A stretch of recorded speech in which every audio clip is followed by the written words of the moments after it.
안녕하세요. 케니입니다. LAS 수업에 숙제 첨삭이 끝났어요. 근데 좀 느낀 점이 있어요. 어떠한 사람이란 존재는 뭔가 눈에 딱 그려질 듯한 머릿속에 그런 뚜렷한 목표, 그리고 그게 손을 뻗으면 닿을 것 같은 그 정도 거리에 있어야지 진짜로 엄청난 에너지를 내서 거기로 이동할 수 있거든요. 근데 오늘 레일라 학생의 숙제를 보는데 약간 그게 있는가 지금 마음속에 이런 생각이 들었습니다. 목표는 있었죠. 자막 없이 영화를 보겠다라는 목표가 있었고 그것을 해냈고, 그리고 영어 시험에서 100점을 맞겠다라는 목표가 있었고 그것을 해냈어요. 그래서 다음 목표는 무엇인가라고 생각할 때 그게 없지 않나 라는 생각을 하고 있었습니다. 말을 했어요. 저도 한번 해보겠다라고 말을 했는데 나 또한 한번 얘기를 해보겠습니다. 아이들이 하는 그 상황 그대로 가볼 건데. Hey, hello. Hi there. How's it going? Well, nothing special, which means it's always good. That's great to hear. Sometimes a bit of calm and routine is just what we need. What have you been up to lately? Well, just working. I guess I'm just a workaholic.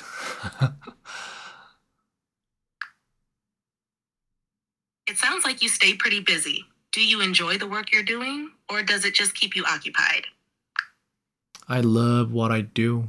That's why I do this. It's awesome that you're passionate about your work. It makes a big difference when you enjoy what you're doing. What kind of work do you do? I do teaching, I guess. Yeah, that's teaching, but it's a little special. It's different from others' work. That sounds interesting. What makes your teaching different from others? I don't try to teach well. I try to make results. Focusing on results sounds like a practical approach. How do you measure success in your teaching? Well, I teach English and I mainly, not mainly like, yeah, all the students of mine, they are Koreans. And since Korean and English, there's so much difference between those two languages. So that's why it's always difficult for foreigners and Koreans to teach Korean people. But what I do is I understand the difference between those two languages, and then I just narrow the gap between those two. And my goal is to make them feel English is easy within an year, and I do whatever is needed.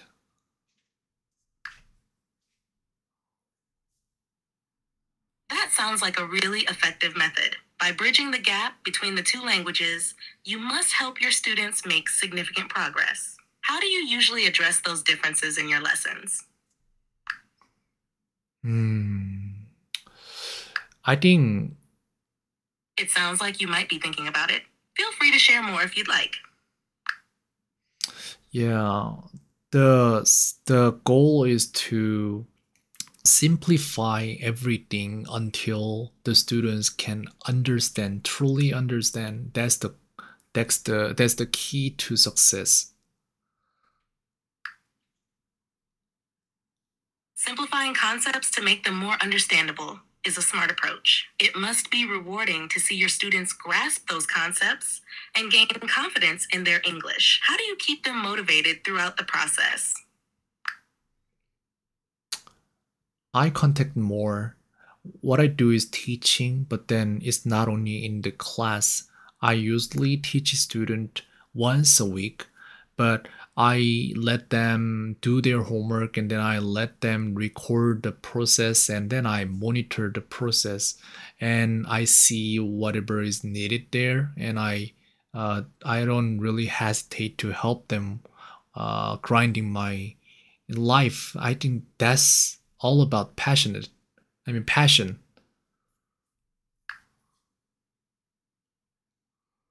Your dedication really shines through. It's clear you're invested in their success, which must make a big difference in their learning experience. How do you balance all that work with your other responsibilities? I actually don't balance. That's why I called myself workaholic just now, and I work all the time. It sounds like you're fully committed to your work. Even though it's intense, it's great that you're so passionate about it. Do you ever find time for yourself or for activities you enjoy outside of work? Well, just like you told me just now, you said routine is important, and I do have routines. Every day I go jogging, and it's about 3 kilometers, and then I have other routines in the morning too. And when I have time to relieve myself, then I play short games. That's a great way to stay active and unwind. Jogging and games sound like good balance to your busy work life. What kind of games do you enjoy playing? Well, recently I bought two different games, and one is Deep Rock Survivor, and the other is Horizon Zero Dawn. Nice choices. Horizon Zero Dawn is known for its stunning visuals and engaging story. How are you finding both of them so far? Well, Horizon Zero Dawn was very interesting game, but then Deep Rock Survival was far better than Horizon Zero Dawn. I mean, by simplicity. So I didn't really have much time playing Horizon Zero Dawn yet, but I will definitely. I can't really talk about Horizon Zero Dawn, but I can talk about Deep Rock Survival. And just like teaching and learning, studying, game is the same. Everything is about level design. That's how I think.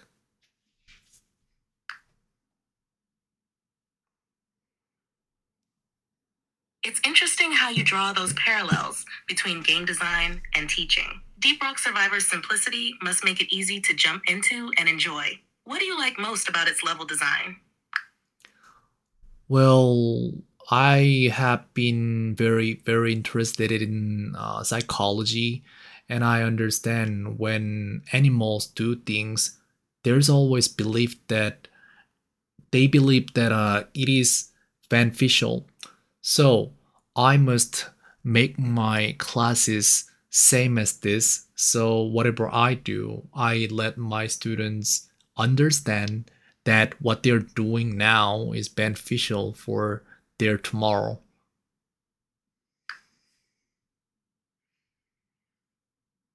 That's a thoughtful approach. Showing students the long term benefits of their efforts can really help motivate them. How do you help them see those benefits in your lessons? I promise them that they will improve a lot very soon, and then I commit myself to make it, and I make it happen so that I each time I prove that I was right, and then I give it more gaps. Let's say I start with very simple thing which they can achieve in about 2 days, and then the next thing will be within 4 days, and then 8 days, and then 16 days. Maybe later it will be like 6 months, but then they still believe, and then they also commit themselves to the work that I give.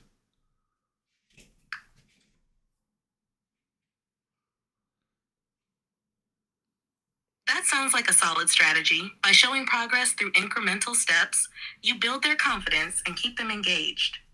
It must be rewarding to see their growth over time. Have you noticed any particular challenges that students face when starting this process? Sure, I did. Knowledge is one thing, and the other is whole psychology and also habitual steps. And the thing is, normally my students they found some difficulties in learning, and then they came to me. And when that happened, actually, when I start with them, then I don't really expect that this is only knowledge problem. They all have knowledge, but then they just don't know how to go with persistency and also self consistency. So it's about how they lived for like their entire life, about like 11 years or 13, 15 years. So making my students It makes sense that habits and consistency play a huge role in learning. Helping students build those skills can be just as important as teaching the material itself. How do you work on developing those habits with your students?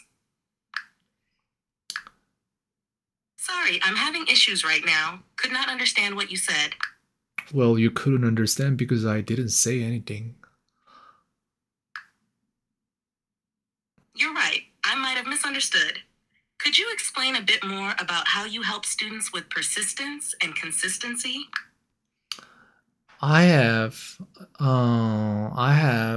learned how to change myself, and then I have how do I say it? I have practiced what I now teach, and through those time, then there was one thing that I learned, and that is that something, if you want to change something, then you need to record it. That's a powerful insight. Recording progress can really help track improvements and stay motivated. Do you encourage your students to use similar methods for their own learning? Well, that's the end game, but before that, I need to record what they do totally, and then I need to prove I was right, and they will understand that they needed to record what they do because their subconsciousness, they don't want to change, so they just want to be themselves because that's the ego. But the problem is their consciousness wants to have better life while subconsciousness thinks otherwise. But the problem is the decision maker in this situation is the subconsciousness, and then that is the clown that pulls the trigger behind consciousness. And the consciousness doesn't understand that there are two different beings in human body. And so I need to prove that there are two different people in their body too. And I think that's the beginning of it.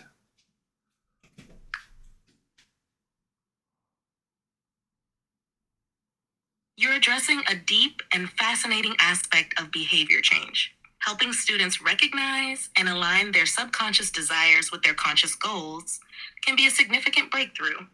Showing them how to record their progress and see the benefits can help bridge that gap. How do you start that process with your students? Like I told you, I let them record their homework totally, and then later I monitor their homework, the process, and then I change the process little by little. And also during their homework, if they needed to learn something, then I make the homework right away. So you can really see that I'm very, very committed. It's clear you put a lot of effort into monitoring and adjusting their progress. That level of commitment must make a big difference in their learning experience. How do you handle it when a student struggles to adapt to the changes you suggest? That's actually a good question. There are a few students that struggles in this case, and the problem is they don't really understand, and I think it's difficult to understand human mind. They do things consciously and they do things unconsciously. And the problem of those problematic students is that they do things unconsciously and then they don't realize that they did.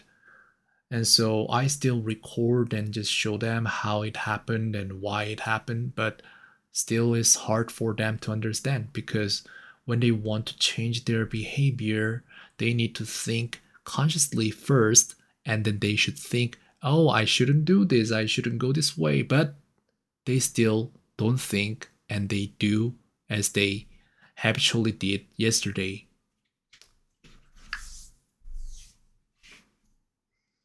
It sounds like you're working hard to help them become aware of their unconscious habits and make changes. It can be really challenging for them to shift their behavior, especially when those habits are deeply ingrained. Do you find any strategies that help them become more conscious of their actions and start making those changes? Strategy-wise, I have a lot, and then I already told you. The problem is, even if I do it, approach it strategically, but then still some students can't just do it yet, I believe. Maybe they need some time because my case was similar. I was young and young that moment. I didn't really think properly, and it was probably about my brain, and maybe they have the same brain that I have now, which means they might need some time even if they have the realization and it was on the spoon. I'm giving like I'm pushing the spoon toward to their mouth now, but then still maybe they can't just take it now. Maybe it takes about, I don't know, 10 more years, 5 more years, who knows.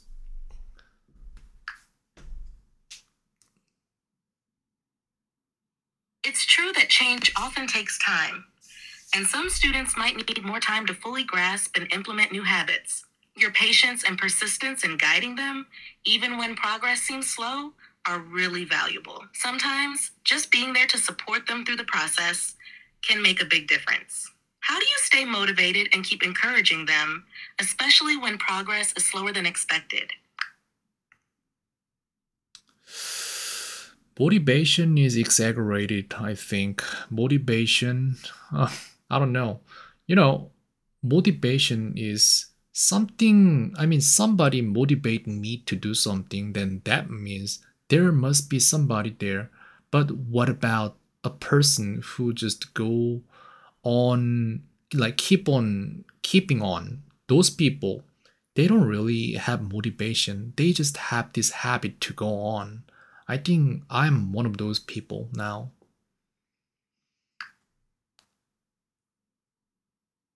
It sounds like you rely more on habits and discipline than on motivation alone. That's a strong approach, as habits can be more consistent and reliable over the long term. It must help you maintain your commitment and keep moving forward, even on challenging days. Do you think this mindset helps you in both your personal life and your teaching? Oh, I'm sorry. I must have been spacing out just now. Could you say that again? No problem. I was saying that it sounds like you rely on habits and discipline rather than just motivation. This approach can be very effective for maintaining consistency. Do you find that this mindset helps you in both your personal life and in your teaching? Actually, yes and no. Yes, it helps in my teaching, but not in my personal life, which means the more I try to teach better, the poorer I will be. I think that's the problem. So sometimes I hope that there's some entrepreneur that has a lot of money, and I want this person to invest on what I do now.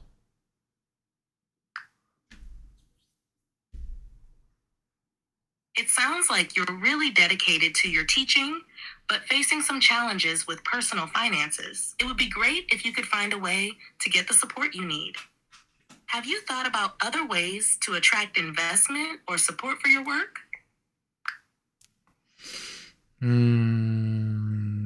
I don't think so. I don't think I did. It's because I want to do what I do better, and that that needs personal teaching. Is because I believe that if there are like 4 students or 5, I can't really take care of all of them. So if I were a school teacher, maybe I haven't even thought about this method at all.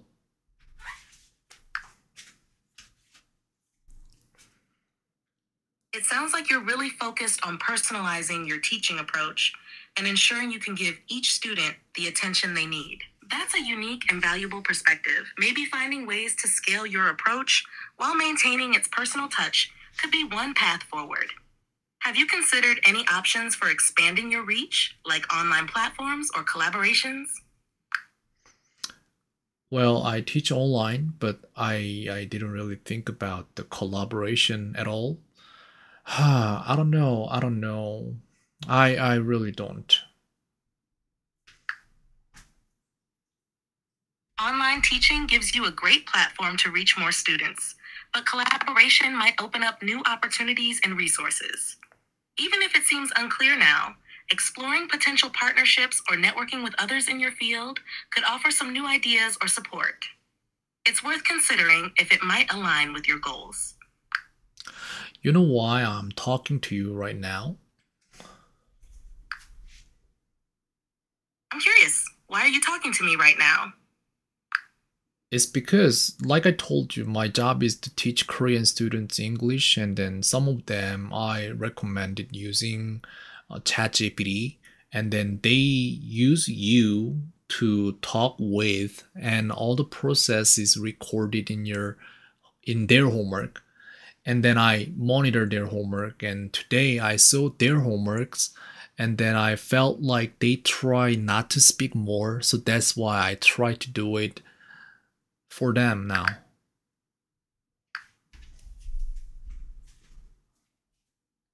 That's a thoughtful approach to encouraging more interaction. It sounds like you're keen on ensuring your students get the most out of their practice. How do you usually encourage them to engage more during their sessions? That's a good question. I don't know. I think I just always approach it with my true heart. I never lie. 진심으로 접근하는 것은 정말 중요하죠. 학생들이 진솔한 피드백을 받을 때 더 적극적으로 참여할 가능성이 높습니다. 혹시 학생들과의 소통에서 느꼈던 어떤 구체적인 어려움이 있었나요? Well, I guess it has been about 20 minutes now, and I think maybe I'll record this one and then I'll just send it to them. That sounds like a good plan. Sharing this conversation could give them more insights and help them feel more engaged. If you need any help with how to present it or anything else, just let me know. Okay, thank you. That's for that's it for now, and I'll see you and I'll talk to you later. You're welcome. Talk to you later. Bye. Goodbye.